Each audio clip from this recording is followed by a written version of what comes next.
So basically everybody practiced for the most part today outside of Torrance Harris. So hopefully everybody will be ready to play. Well, obviously, it's still early, and our guys now leave us, go to school, and come back about 3 o'clock to get ready to go to South Bend. Sorry, go ahead. Go ahead. Sorry, a couple of them said that the flight last time would, kind of made them afraid of flying. Did you talk to any of the freshmen? No, I wasn't here, but I did hear that story about how it was, but no, we didn't even talk about it. We talked a lot during UCLA week about the recruiting implications of that game. What sorts of recruiting implications has this game had for you and them over the past decade or so? Well, I think that probably gets built up a little bit too much.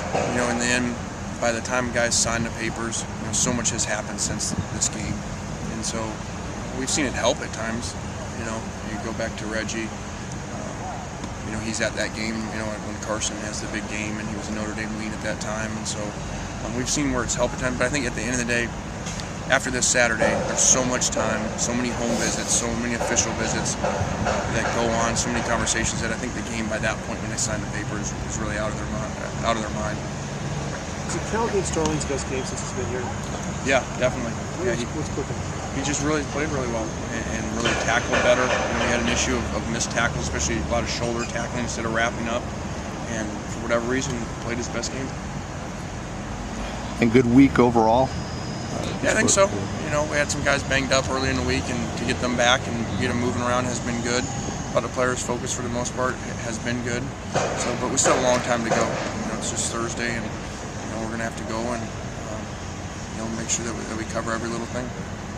Kind of seems like this is the Arizona State road game, but cold. Yeah. Yeah. I mean, there's some similarities with it being a night game and a big game, and Arizona State, that atmosphere was pretty electric, even though it wasn't, there were still a lot of empty seats, surprisingly, that game. There won't be any empty ones for this one, so this is a big test for our team. You're going into the game as pretty heavy underdogs. How has that motivated the players or changed their mindset at all? I don't think it does. I don't think they even know it. We don't really talk about spreads and that stuff. That's for other people. But I do think in general, as you go in and expectations are lowered, sometimes that's better. Outside expectations, because kids don't feel as much pressure. When you're big favorites and they're hearing that all the time, that they're supposed to win, they have to win. Sometimes that's too much. Sometimes that works against you with the pressure, and so it's a lot of times why underdogs, play better sometimes because they come in with lower expectations and they just go out and play. Their running game's really gotten on track the past 3 or 4 games. What have you seen out of Gray and Sierra Wood? They're physical. They fall forward a bunch. They run through you. They're hard to bring down, and they're a good 1-2 punch. And their offensive line's playing very consistent. It's an old offensive line, a veteran group, and they play together really well. They don't make many mistakes at all. All right. Cool.